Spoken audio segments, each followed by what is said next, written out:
Brothers podcast, a Five Pillars of Mad Monolith production. Assalamu alaikum wa rahmatullahi wa barakatuh, dear brothers, sisters, friends, and the foes out there, and welcome to another episode of the Blood Brothers podcast with your host, Dilly Hussain. Today we have a special guest. I've not abandoned the word special. I think I've come to terms that every guest is special.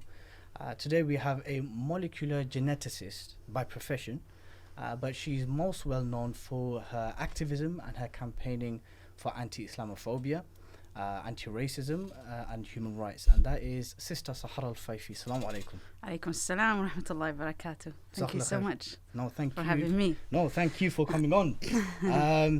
How's your journey here?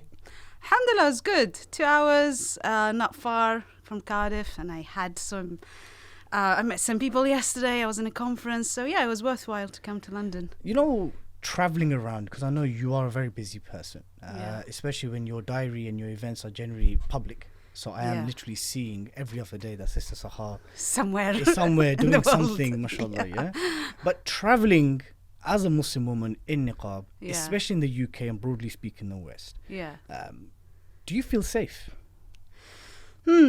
I travel a lot. And abroad and in the UK, and sometimes alone, actually most of the time alone. Do I feel safe? Most of the time, no. But I don't let this affect me or, control my life in a way. I mean, I feel safe, but I always have this idea that I can be attacked anytime, any day. And that's why my psyche, I'm always cautious, always wary, always looking around, always asking questions, and as a way to protect myself. But I shouldn't actually in the first place. But yeah, it has become part of my psyche. If I'm in the train station, is to look around. If someone abuses me, I have to, make sure that I know how he looks like. So I report to him and things like that. Or sometimes I have to change routes or directions and so on. But yeah, or sometimes I have to be always in touch with my parents, telling them where I am and sending them messages or like a live location, all of this. You were once doing an interview, if I recall, not too long ago with the BBC, and a man walked past and he insulted you whilst you were doing this interview, right? Correct. What did he say to you? You're an effing bomber. You're an effing bomber. So he looked at the camera and he said it. Yeah. And that was whilst you were giving an interview about Islamophobia, exactly. Right? SubhanAllah. And it was shocking. So let's put aside the open insults and the worry of actually being attacked. What about the microaggressions, the looks, the corner? Do you get much of that? I do. Yes, I do most of the time. But daily? Oh yeah, on a daily basis. Yeah, definitely. And I started to not care anymore. But at the same time, if I can strike a conversation after one of these looks, and just to break down these barriers, so I tend to do that. So if I'm in the train or, sitting next to somebody, I would actually start to have a conversation with them and so on. But yeah, I do get that.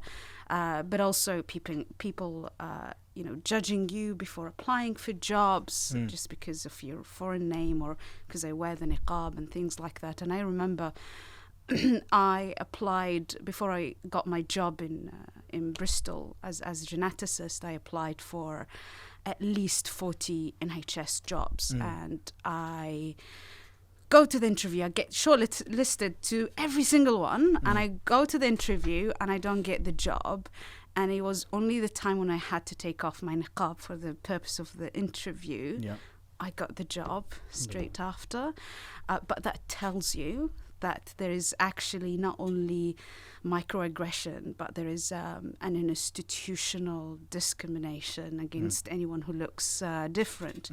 So yeah, it does exist. It does affect every aspect of my life, sadly. You just said to me that you used to care when you used to get these looks. So let's rewind back to that time. What does that mean when you used to care? Why did you used to care? Why did you stop caring? Because I was naive. I didn't understand why. Like when I was young, in university, and people abusing me, calling me names in my way to university, it used to hit me so much. I used to cry a lot, like, why would they call me this? Why do they see me as one? And it was very difficult to go through, because you know you're not that person, and you just want to, you know, go to uni and study and things like that. But then as I grow and as I understand the multi-million-pound Islamophobia industry out there, as much knowledge I have about, you know, the colonialist discourse around the niqab, around women and things like that, it's knowledge that made me don't care about it anymore. And in fact, actually, it made me even more adhering to my faith, because of this constant reaction against me. Like, I always ask the question, you know, why am I wearing it? Is it not easy just to take it off? And, you know, my parents always, sometimes they tell me this. My mum had to take it off. So that was my next question. I'm glad you raised it. So did it ever pass your mind? Has it ever passed your mind? Does it still pass your mind ever to consider perhaps adopting a different hukum on this matter, and perhaps taking the niqab off and adopting just the hijab and the jilbab, which is the more the mainstream position, even though the niqab is a legitimate, but one would argue that it was. Has it ever passed your mind to, you know, maybe it's just easier just to take it off and adopt another hukum? Oh yeah, definitely. Especially when my parents are worried now. They feel that I can be attacked any time now, because, you know, Islamophobia has been normalized by people in power like Boris Johnson, and that trickles down and it becomes part of your life. And you see your mother who took it off for the same reason, safety, just safety. And yeah, of course I had these doubts, like, Sahar, just take it off and make your life easy and enjoy it. But I feel that this actually is my jihad, is my struggle, that because alhamdulillah, I'm outspoken. I communicate my message, I believe, well to the wider community. And I feel that if we protect the niqab, even if you disagree with it, and I agree that it's a minority opinion. No, but it's a legitimate opinion. It's legitimate, but it's a minority, right? Yeah. And I'm not saying those who don't wear it is that they're committing sin or any of that. No, I mean, just to I want to clarify this for our viewers, and I've said this in talks all the time, that, you know, when there is an ikhtilaf on a particular matter, even if the position is one of the school and it's a minority opinion, we need to defend it as if it's the position we adopt. Yeah. Do you understand? Exactly. So sisters who wear hijab and jilbab should defend the niqab as if it is wajib for them as well, because this is a ruling that our sisters follow. So that's something for our viewers and listeners to think that, okay, because I don't wear the niqab or burqa, I don't need to defend it. Yeah. Because I believe it's a minority opinion. That's I don't think that's the right way to go about it. No, we should defend its legitimacy as if we were wearing our own. Yeah, of course. And you know, and I see a lot of support from hijabi and non-hijabi sisters, because ultimately is a freedom of choice. You know, if I decided this is my active devotion to God, this is what makes me sincere, this is what reminds me of Him, that increases my taqwa, my consciousness of Allah subhanahu wa ta'ala on a daily basis, and I believe that I will be rewarded for it every second I'm wearing it. You know, that is my jihad. And if I'm outspoken for it, then I could be part of this struggle against Islamophobia, because those who are attacking the niqab, they only attack it because it is the easiest thing to do. The most easiest and visible. Invisible, right? Yeah. But if it opens the door for so many things, you know, if you're banning the niqab today, you know, it could ban different religious rituals eventually in the future. So even if you don't believe in it, it is part of the freedom of choice. It's freedom of individuals, and from that perspective, I think a lot of my friends who don't share my faith or atheist even, they support my choice because they know that I'm doing it for me. It's not like some man out there forced me to wear it according to the Islamophobic narrative out there, you know? You mentioned that when you started gaining knowledge about the colonial discourse about the niqab, especially in Algeria, I must say. Algeria, it played a key role where the French had landed, and they saw Exactly. that the vast majority of Algerian women were in niqab, right? Correct. And a massive campaign started about westernizing their dress code. Exactly. So what is it, do you think, that affected the French so much so, about the niqab, which is affecting many ardent Islamophobes today? What is it about the niqab, do you think? Is it the fact that they can see us, but we can't see them? Or what is it? So I think the best post-colonial sociologist who wrote about it is Frantz Fanon, Yes. if I'm pronouncing his name right, in his book called Veiling Algeria, I think.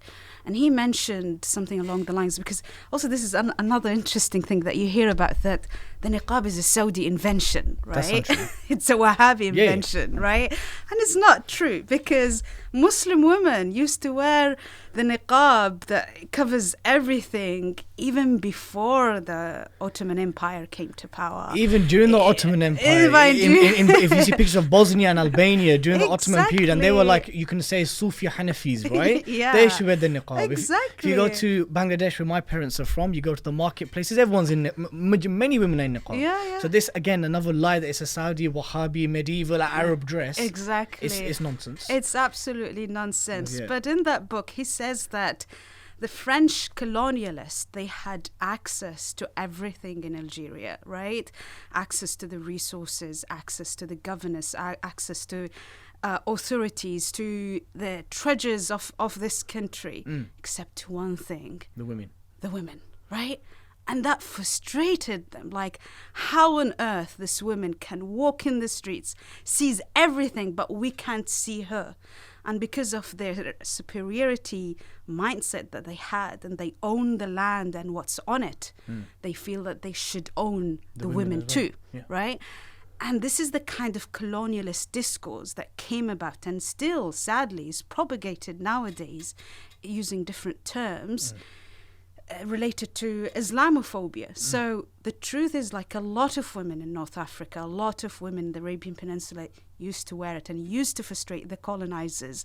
So if anything that motivates me to wear it, obviously is an act of devotion to God, but also I want to get these Islamophobes angry, right? I really, you don't have access to me. It is my choice. I'm wearing it, and you have no say in what I should wear and what I shouldn't, right? So it's a kind of a legal middle finger to Islamophobes, yeah? Okay, no, not necessarily, but kind of. Yeah. That's It's good. true. Fair enough. Gives me so much joy. So you see it as a daily form of izzah and resistance, essentially. Oh, definitely. So we've established that you are a very busy woman, mashallah.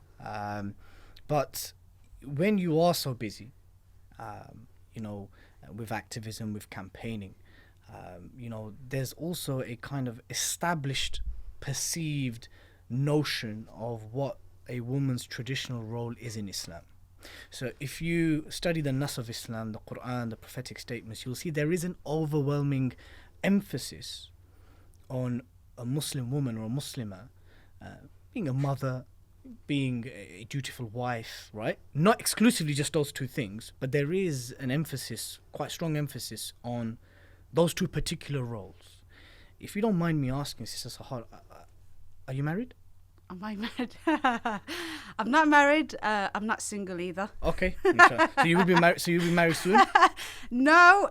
You know what? There's an interesting concept I came across maybe a couple of weeks ago. I don't know if you agree with it or not.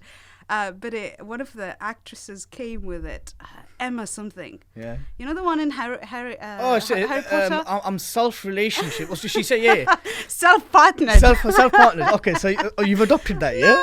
Well, I kind of like it, but not really adopting it. Okay. But because the moment you say that you're single, there's a stigma with it. And then you have to answer the following questions. So are you self-partnered at the moment? Well, I kind of like it. Okay. Like, I am I'm happy if I'm married, and I'm happy if I'm not. Okay. If you ever become married, inshallah, and do you see your activism and the volume of activity that you're doing decreasing? So, I believe that each life stage has its own priorities, right? Because I don't have children, my priority now is a lot of community activism with social justice campaigns and things like that. But if I started to have my children, naturally my children will be absolutely my top priority, because they will be then the form of activism. Wouldn't your husband be and a top project? Of course. Okay, good. Okay. Nice. Why are you asking? No, I'm these just saying, questions? you specified the children. No, so what essentially I'm trying to get at is if I know some sisters. I know many prominent sisters who are in the da'wah scene, who are involved in activism, and they are also married and have children. And naturally, you notice that once marriage and especially motherhood takes over, That's natural. Yeah, there's not an immediate stop, but there is a decrease of Yeah. activities and output. But what I'm saying is, if someone persisted, if a sister who's involved in activism or da'wah, especially public engagement and stuff like this, do you foresee a conflict emerging at some point if she persists on, I want to carry on with the volume of output whilst trying to sustain a marriage and motherhood? I don't think it's possible to carry on the same volume, because if you have your children and your husband, then you will have to balance. If you were to focus on your activism and leave your family neglected, Islamically speaking, this is not right? We know one of the Islamic concept, al-aqrabuna awla bil-ma'ruf. Those nearest to you are the most worthy of your benefits, right?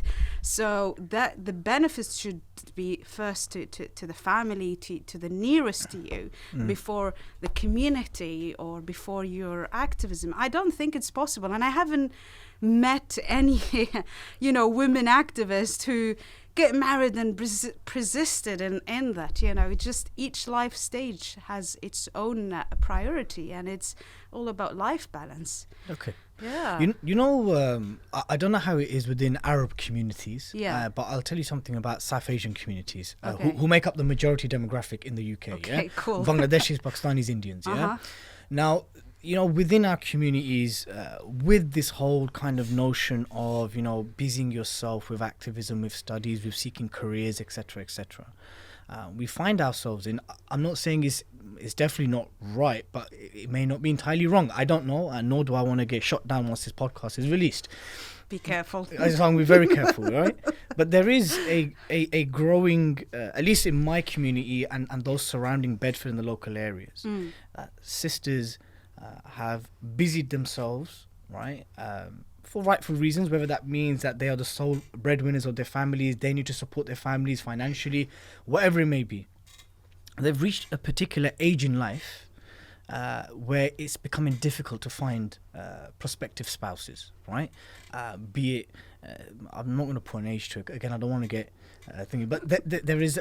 Be careful. Okay, but mid-30s. Okay. Mid-30s seems to be a worrying line within the Asian community, I'm saying. I'm not commenting on that on Arab, Turkish, Kurdish, African community. I'm talking about the Desi community. Once a woman kind of reaches between 30 to 35 and she appears to be unmarried, and it becomes difficult. What's your thoughts on this? Does it exist within Arab communities? Is there a particular... Does it exist in the Arab communities? Like an unwritten, unsaid... I don't think as much as in this Asian communities. But ultimately, it's not about, marriage should not be linked to a certain age. You could get married at your 20s, but then your life becomes hell because you chose the wrong partner, right? And you can get married in your 40s and you have the happiest of marriages, right? So I don't think it has anything to do with age as much as you're going to spend your life with this person. And I agree with you. Sometimes the career can take over the priorities of an individual, but for me, it's about making sure that this person is willing to share my mission, right? I don't want to get married to someone who will be an obstacle that I have to overcome on a daily basis, right? Someone who believes in my mission, on the things that I do, then I don't mind even if I get married in my 50s, right? I don't want to get married to anyone for the sake of it. So I think it's problematic to encourage people to get married for the sake of marriage. So why does it exist then? Why do these kind of unwritten, unsaid ages, red limit ages exist? Why do they exist? Why do they exist? I think the social norms, right? If you know, back in the days, it used to be if you're in your 20s and not married, that you're too late. And now this is shifting more because a lot of women now are going into taking career paths and being involved with different things, and the age is shifting. I don't know. I'm not an expert in this, to be honest. But you're a geneticist. I am a geneticist. So let me ask you something. I don't know if this next question is actually relevant to a geneticist, but I'm going to try because I'm a miskin when it comes to medical issues, right? No, I can tell you're a miskin. He told me, "Is this something to do with cells?" Yes, my friend. Okay, you're not supposed to say that. Okay, so is there women's fertility? Is that linked to age? Oh my goodness. No. Okay. If the older you are, is it less likely that you are able to? That's natural. Okay, so that's natural. So but could the social stigma then be, or that age, could that be linked to that? Maybe. Okay. I really don't know. Okay. Maybe. Okay, fair enough. On the topic of... But this has nothing to do with genetics. No, that's why I asked you whether it was relevant or not. Okay. Because you could have maybe said it, maybe it is. Yeah. Actually, no, because you deal with hereditary and genetical stuff, right? If something's passed on. Yeah, exactly. Yeah. Okay. Cancer genetics. Yeah, I have nothing to do with I don't know productions. I don't know about how I feel about just asking that question. But I think that could be an issue. Okay. I think it could be an issue that there is a conception. I don't know. But you can get married at 49 years old and have a child. Oh, that's from Allah subhanahu wa ta'ala. Exactly, but there is a perceived notion that, Yeah. that the older a woman is, that the less likely it less becomes. likely, but I don't think this is applicable in Asian or Arab communities. Maybe also for genetic reasons. You can still have children even in your late 40s, and this is happening until today. So, yeah, ultimately, I'm not an expert on this. There seems to be an assumption, one that can be easily substantiated from the kind of alliances that have emerged, that the left, or what's perceived as the left, are the natural allies of Muslims and their causes. And that's just not restricted to the UK. You can say that about Canada with the Liberal Party and Mr. Trudeau. You can say it about the Democrats as well. And we're seeing this as well in the UK, especially with this upcoming general election, that the left or the Labour Party seem to be the natural allies of the Muslims and their causes. Mm-hmm. Do you agree with that? Not in all cases. No, definitely. Because we know what Tony Blair has done before, right? We know that the war in Iraq in 2003 started was Labour. Prevent was Labour. Of course, Prevent was Labour. 2005 it came about. Contest was Labour. Most of the draconian laws that you are campaigning against were established by Labour. Definitely. Right? Yeah, and the Tories either came along, amended it, tweaked it, enhanced it, made it worse, but essentially the basis was set by a Labour government. Correct. Right? So should there be an automatic assumption? And is Mr. Corbyn a nice enough man to just assume that It's not about assumptions here. The left themselves are quite diverse within themselves, right? You've got the left to right people, left to centre. Also the centre. Left centrist. Centrist. You've got people who are like Tony Blair now, who's got his own group now, who are almost right-wing people under the red banner, right? And you've got still the lefties and the far left and all of that. So it's a spectrum. When you look at the Labour Party, the members of the Labour Party, they sit on a spectrum. Yeah. And this is the difference here. Jeremy Corbyn is seen to be at the left, right? Tony Blair is centre-left, right? Centre-left or more even right, Right, of course, yes. More right. I'm glad you mentioned the spectrum. So Yeah. we have, just to reiterate for our viewers, we have the kind of centre right left, which is the Blairites, right? Yeah. And those who are still pro-war, neoliberals, not that much different to the centre right of the Tory party. Let's be realistic about it, yeah? So obviously, you know, there is a concern that, you know, when Muslims seek alliances with the left, or those groups that are kind of very active in the spaces of Islamophobia, anti-racism and so forth, that knowingly or unknowingly we end up adopting certain values that, when you scratch beneath the surface, can appear to conflict with Islamic values and the Islamic ethical framework. Do you understand that this could be a legitimate concern?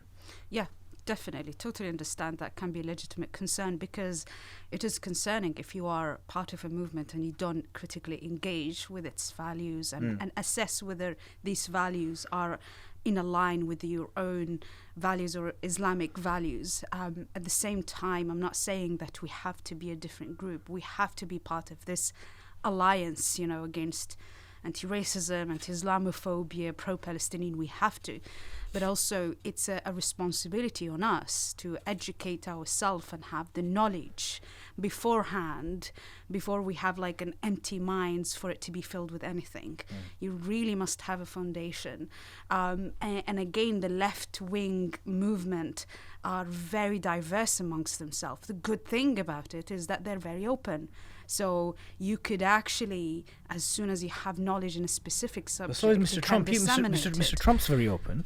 Is he? Yeah, Mr. Trump, he's the most honest American president that we've had in 30 years. That's true. He goes to Syria. He says what he means. Yeah, he said, I went to Syria, I took the oil, and we're keeping the oil. And we took in the Saudi oil. Yeah, exactly. Yeah, you know, we're selling Saudi the weapon. He's honest. He is. So is honesty a benchmark of, I don't know, is it a criteria for, okay, fine, we can assess allying ourselves with the different spectrum of the left?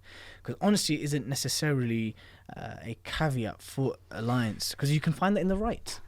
This is true. This is another thing. Like, there are values that the right adhere to are actually in line with our principles. For example, family, crime, faith. Family, exactly. Yep. Family values, faith, and all of this, which is seen as traditional in the lenses of the left.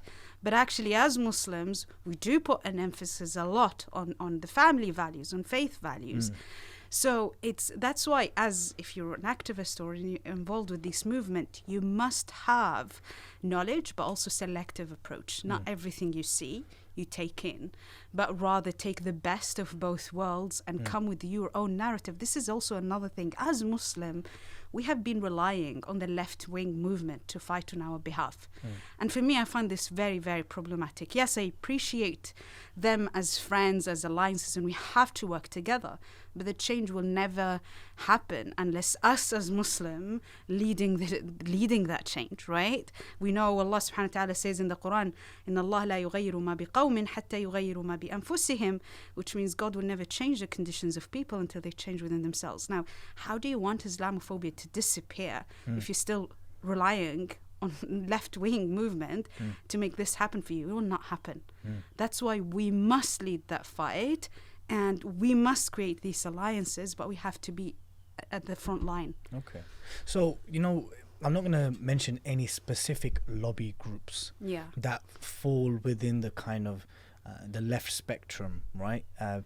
Simply because I don't want you to get into any trouble after this podcast. But there are certain, but there are certain lobbies. No, of course I won't, inshallah. I promise you this. But there are one or at least two very influential lobby groups.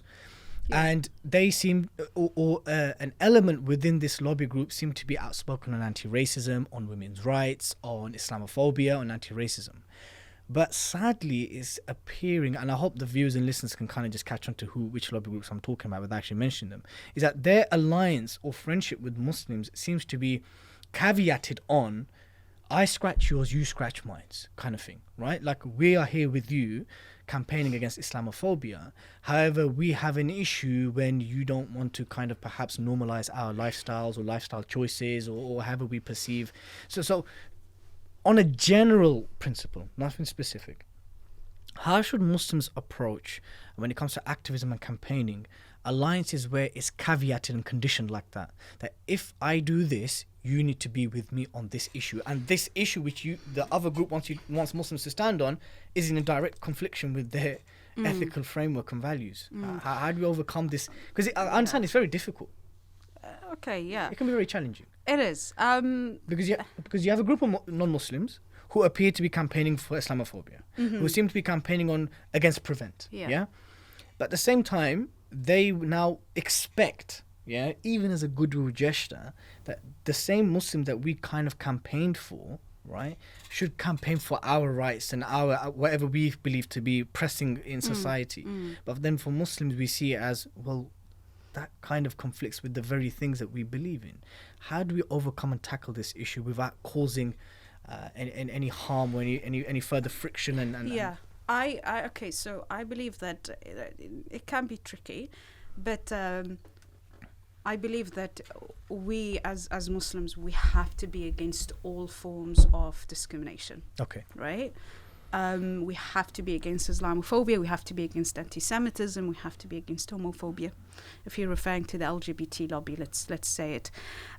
We might not agree with their lifestyles, but I believe that we should respect it as it is, as long as they don't superimpose it on us. And I think that's the problem here. That if there's some LGBT groups who superimpose this on us and say you in a very extreme way, then I find this problematic. But I am for dialogues between both groups. They are an ally.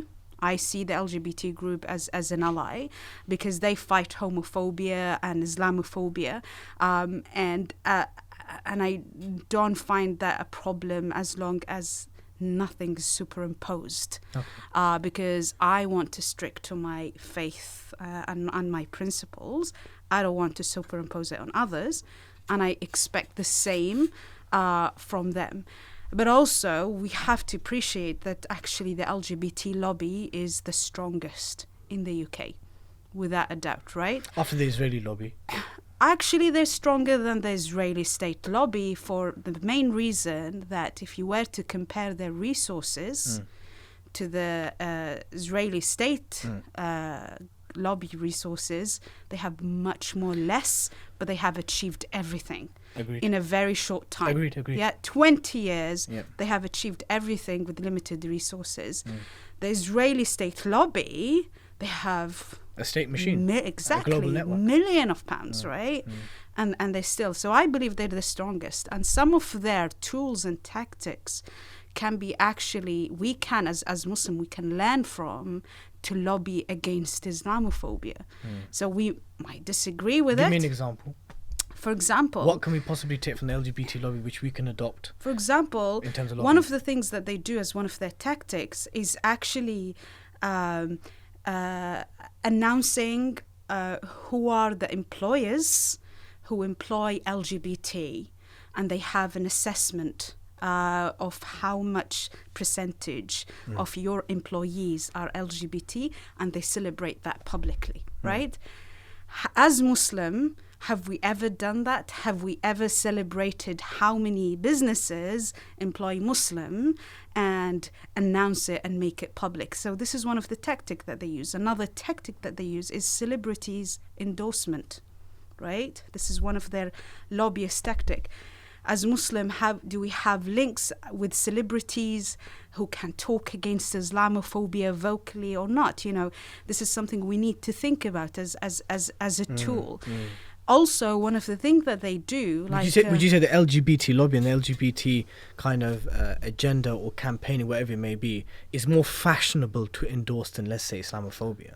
And they made it that way, didn't they? They were really, really successful now. Everyone now is joining Pride. And I'm not saying that we should do the same, right? So how do you make your work, anti-Islamophobia, activism and campaigning, how do we make that appealing to celebrity endorsements, if that is one of many means or strategies? Is one of many means. Yeah, one of many. Yeah. For example, Riz Ahmed, we know he's a Pakistani Hollywood actor. You know, he spoke about his frustration about giving him terrorist roles all the time. You know, as Muslim organization, have we thought about having celebrities endorsement? Have we supported them? Have we got them involved in this movement? We have to be clever about it. You know, there isn't one way of doing it right, and there's different ways. And I believe there's so much we can learn from the LGBT lobby in terms of their tactics, in terms of their tools specifically to mainstream the struggle against Islamophobia.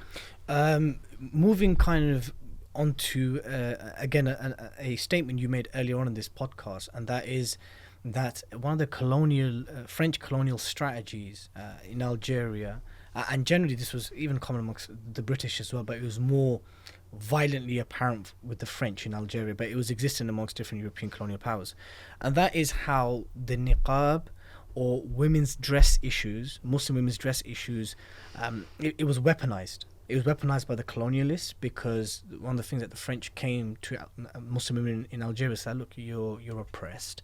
This is how a liberated, free woman is supposed to dress. And slowly from the various institutions of power in Algeria, they should peddle this, right? So I have also found, and I'm sure you'll agree with me, that Muslim women's issues appears to have been weaponized and co-opted. For example, there was a magazine recently in the UK which was exposed as a front for the Home Office. I think it was the Woke magazine. Did you hear about this? It was it was funded by the Home Office's CVE, like Link to Prevent Yani. And so there was 2 magazines actually in the last 6 months which were presented as woke Muslim women's rights issues, but it was funded by the Home Office. It was funded by Prevent. It was funded by sources linked to counter-terrorism. Right? Do you see this? Do you see that women's issues is being weaponized? And anyone but actual Muslim women are taking a leadership role in this, whereas it's being co-opted by those who may have nefarious agendas. Yeah, definitely. How do you overcome this? Because, you know, one of the meta-narratives of Islamophobes that Muslim women is oppressed, Muslim women is facing domestic violence, and, you know, what they call it, the honor killing. Honor killing is partner killing. We in Britain,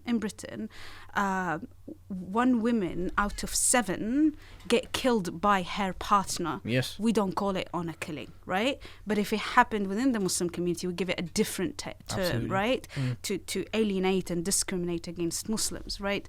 These issues are universal issues, is affecting all communities, and we have to speak against it. But the Islamophobic narrative it suggests that it's inherent. It is actually in the faith that the Muslim have to oppress their women and propagate these ideas. And sadly, there are institutions of power who capitalize on this to look good, that they're saving the Muslim woman who's oppressed. And also because they have links with far-right think tanks that propagate these ideas. That's why, though, I believe it's so important to have so many Muslim women in the public sphere with a strong Islamic foundation to challenge that, right? Because you see the Home Office is adopting certain type of women with certain type of ideas. We don't have women who can challenge that as many as we need. Inshallah, but we need more. we need more Sahar Al-Faifi, yeah? But we need more. That's the truth. Like, we need more outspoken Muslim women with a strong Islamic foundation to challenge all these kind of narratives. And I feel that this is far more powerful than anything else. Because I find it really worrying, right?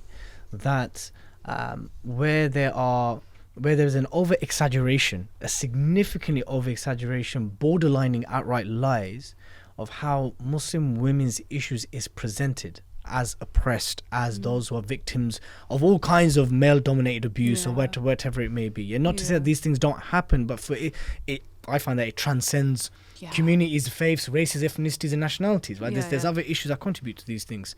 But the way it's been, dominated, co-opted, and now it's become a front of the war on terror and the Islamophobia industry, right? That all of a sudden a Muslim woman in Niqab is automatically perceived as a woman who is oppressed, is seen as a woman who has been forced to wear that clothes or that garment, and has little to no say about... You need to be saved by white man. Exactly. So, Yeah.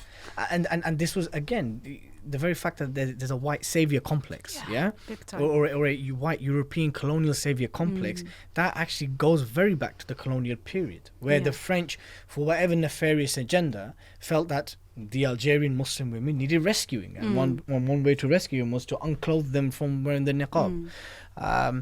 Any advice you have to Muslim women, Muslim sisters, students who are engaged in activism, who are engaged in these issues, for them to kind of, how would you navigate around seeing these red flags, and are you even able to see these red flags?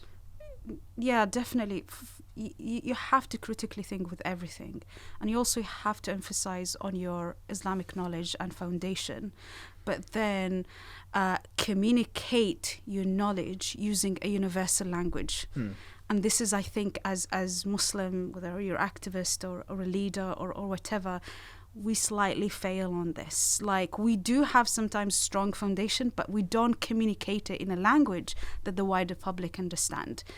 We could argue that you should maybe use even a secular language, just to allow this message to disseminate, to tackle that.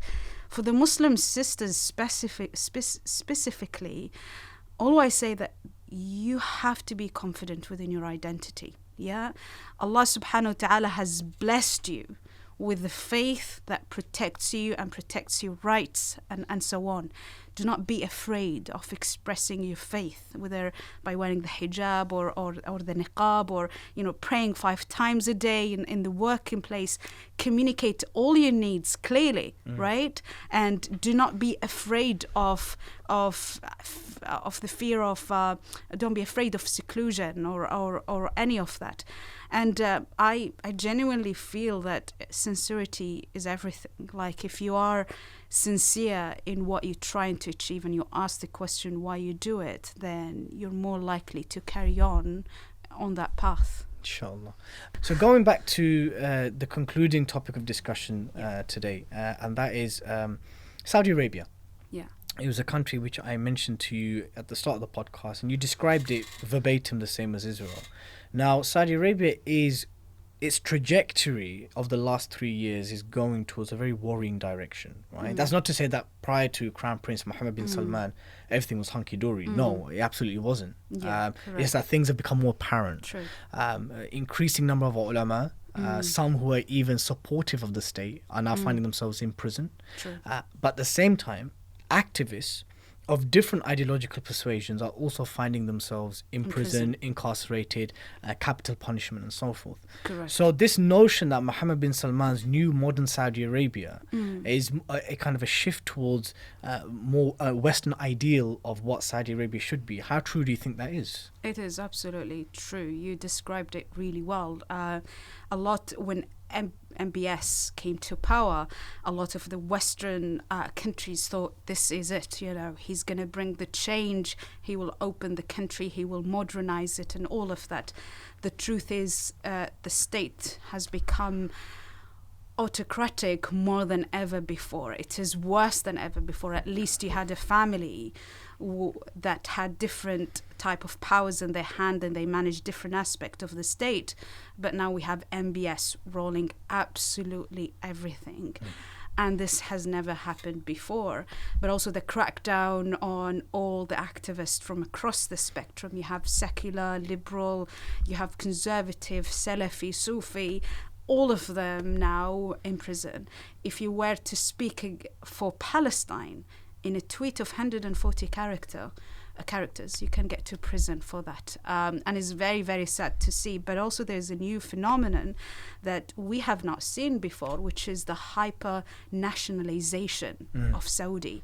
Before, it used to be that let's say 20 or 25 years ago, it was haram in Saudi to celebrate a national day of establishing the Saudi Arabia as a state. It was haram. You know, the scholars, they were telling us haram is only Eid al-Adha, is only Eid al-Fitr, and so on. And then a few years ago, it became halal, right? Let's celebrate it. And it's fine. But now it got much worse. Now you're forced. You're forced to celebrate it. You're forced to have this kind of hyper-nationalist identity that if you're Saudi, you're good and anyone else is below you.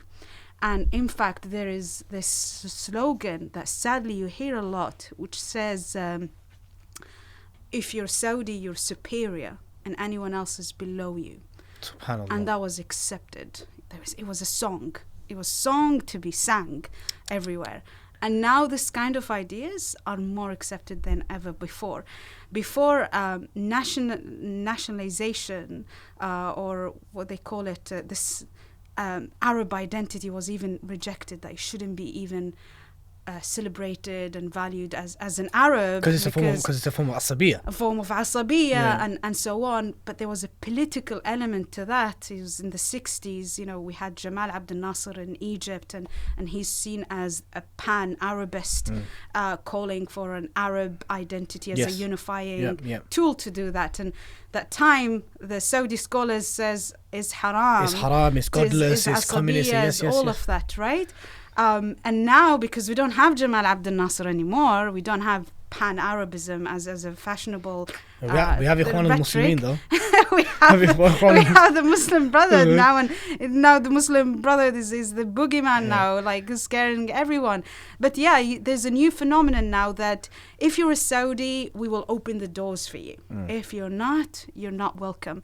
And it's very sad because now you see some families of Yemeni descent or Ethiopian descent who lived in Saudi Arabia for 40, 50 years being deported. SubhanAllah. And it's very sad because they're in their culture and their tradition and the language, they're Saudi. Like, there's no difference between them and anyone else. But there's a hope because now there is a new movement in Saudi. You might not hear about it in the media, but there's a civil rights movement starting to increase because people are frustrated about the polarization of the Saudi nation. You have either the very extreme militant people, Qaeda-like, who say the only way to change is actually to overthrow Saudi Arabia, the regime and all of that.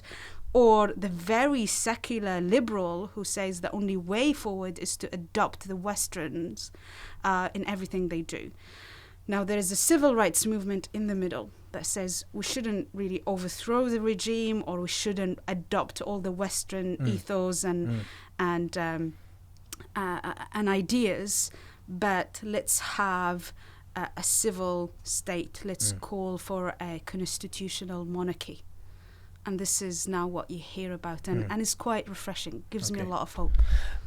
And however, there is a worrying trend that many youth, Saudi youth, again, I can't substantiate it with statistics, unfortunately, but there appears to be, or at least what's being fed to us, that there are many within the kind of 16 to 30 age group, that seem to be supportive of MBS's new modernization reforms, these new kind of concerts like Jeddah, even though Nicki Minaj said no, beyond Can you believe it?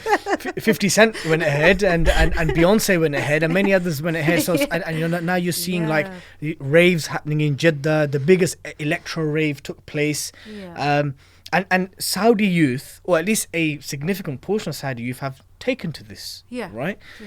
So just give me where the hell is MBS's new vision of Saudi going? Because on the one hand, you've got an increased imprisonment of ulama and activists and even members of his own family.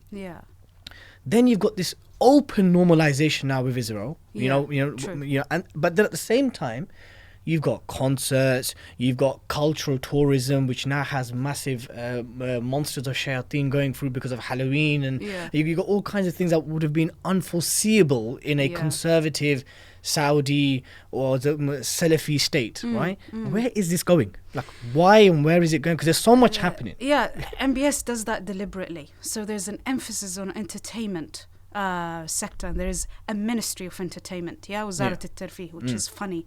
Like, there isn't any country that has a ministry of entertainment, right?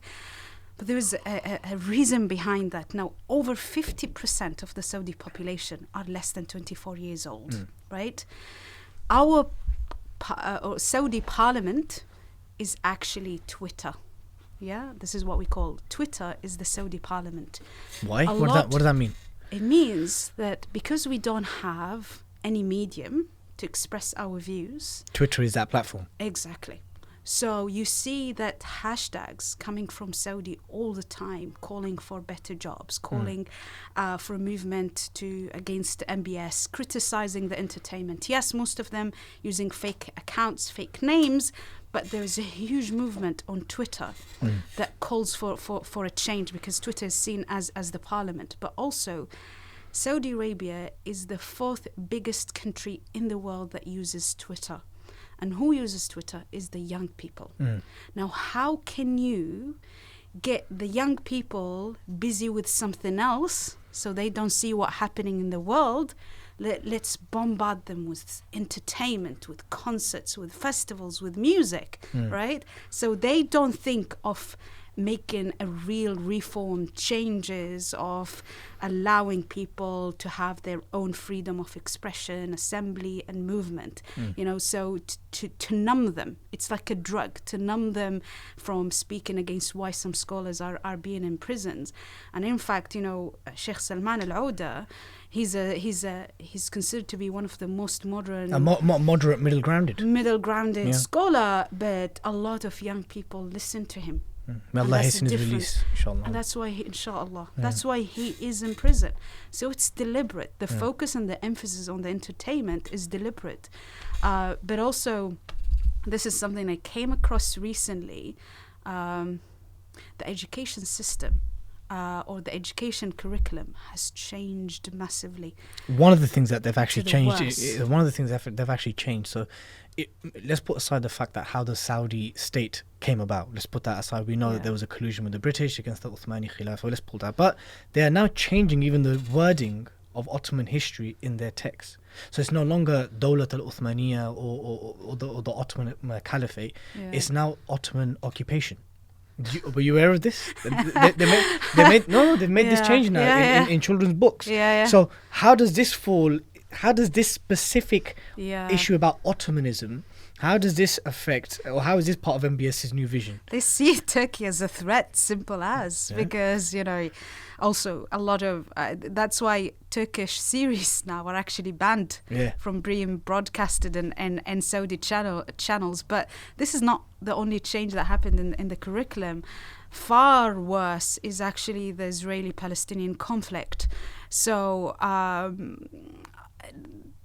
back in the days, it was part of the curriculum, and you get tested on how the Israeli state started, what are the steps that they took, why is it the Palestinian rights to go back, to return, and why are they occupied, and all of that is completely wiped off. SubhanAllah. So it's you could say it's a preparation step for further normalization with the Israelis. And again, you're focusing on young people now. A lot of young people rely on this kind of educational curriculum to gain knowledge, but now is wiped off. So they don't now. Very dangerous. Now you ask a Saudi 14 years old, what is your views on Palestine? I was like, we don't know. They know absolutely nothing. They only rely on YouTube. They only rely on the entertainment. And there's no source of knowledge for them to access. And it's very, very dangerous. But that links, because if you're telling me that it was part of Saudi curriculum to understand how the Israeli entity came into birth, it actually then will date back to Ottoman history, because it naturally does, because the Dawlat al-Uthmani, the Ottomans, they were defeated, right? And then the Palestine came under the British mandate, and then obviously it was handed over to the Zionists, right? So I do believe this is it's literally rewriting history, isn't it? Definitely. And so how does this, reality fall into what you mentioned earlier on in the podcast as the global Islamophobia industry? Does Saudi have a role in this, in the global Islamophobia industry? I do. I truly believe that Saudi and also the UAE specifically, they play a role in this big Islamophobic multi-million pound industry. We know there's actually Saudi and UAE officials, they have good relationship with neocons. We know that they crack down on the Muslim Brotherhood or any organization that linked to them in Britain came at the back of reports that was published by the British ambassador to Saudi Arabia because of that links, and I guess because all of these things happened mainly after 2011 when the Arab Spring started, and Saudi Arabia feels threatened by all the revolutions around them. So now they're investing a lot of money on counter-revolution, whether by supporting Sisi in Egypt or Haftar in Libya or certain Lebanese parties over others and so on, and they put in a lot of money into this, and they do have links with the neocon and far-right pro-war organizations who actually make a lot of money from destabilizing the Middle East. That's the truth. But one would argue then that at least, perhaps not Saudi Arabia yet, but at least the UAE, they're hosting peace forums and forums between... Oh, don't get me into that. No, but it's true. Angers me. Yeah, one of the things that you hear is that, hey, hold on, you might say X, Y, and Z about the UAE, but they seem to be holding the most biggest and glitziest forums calling for peace between the Jews, the Christians, and the Muslims. You know, so... I mean, I am all for calling for peace between these different faith and non-faith. Definitely we need that, but the UAE has a certain agenda. You know, you can't support peace conferences here and then bomb the Yemenis in the south, right? There's a conflict here. Sister Sahar, Jazakallah khair. Thank you. Thank you for coming on and giving us your time. But before I close the podcast, our viewers and our listeners will know that generally with male guests, I challenge them, or my brother who is a co-host, we challenge them to an arm wrestle or to a thumb war, which of course for obvious reasons that cannot happen. Nope, not even virtually. Not even virtually, no. So what I do have for you is some Bengali delicacy, right? It's called ban. Right? Ban, okay. Yeah, now I know it's not meat. It's some nut and leaf and some rose petal, so it's quite sweet. Would you mind trying some? Yeah, what kind of nuts though? Beetle nut. So it has nothing to do with beetles. You sure? Yeah. Come no on. Meat, no insects. No meat, no insects, right? If you don't like it, you can... And you have to fold it. Yeah, you have to fold it. So here it is. Oh my goodness. Can I have a tissue beforehand? Okay. Just if I had to spit it out. Okay. Off camera, we won't film if you do have to spit it out. You can spit it out there. So, bismillah. In here, is it? Yeah, I'll clean it. Don't worry. Okay, bismillah. I'm too scared. No, try it. Bismillah. I would never trick you. I mean... What do you think? Carry on chewing. Wallahi, it's halal. It's halal. I would never give you something. You're lying. No. Come on. It's fine, Okay. Why is it so hard to eat? Because it's nut and leaf and rose petal. Okay. Okay. No. Okay, do you like it? No. Okay, there's some water. Oh, so, gosh, sorry. So while Sister Sahar recomposes herself, brothers sorry and sisters. To all my Bangladeshi friends, sisters and brothers. I appreciate you, but I don't appreciate your delicacy. Sister Sahar, honestly, it was an honor. Thank you for coming on. I'll never come again if you give me this. No, I won't. Next time. Okay. Next time I'll give you something called shutki shira. What is this? It's like dry fish. Oh, really smelly. No. And then we can talk about the permissibility of voting over this.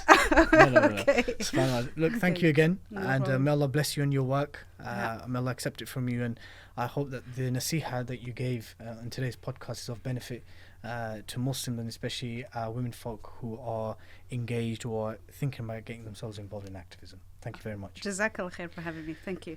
Brothers and sisters, that's all for today. For those of you who are listening or watching in from the United States or Canada, remember to subscribe to the Mad Mamluks channel. And if you want to hear this podcast on the audio platforms, just search the Mad Mamluks. And for those of you from UK and Europe, subscribe to the 5 Pillars YouTube channel, and leave a comment. It doesn't even have to be a good comment. Just leave a comment, like the video, share the video, and until next time, Assalamu alaikum wa rahmatullahi wa barakatuh. Black Brothers Podcast, a 5 Pillars of Mad Monolith production.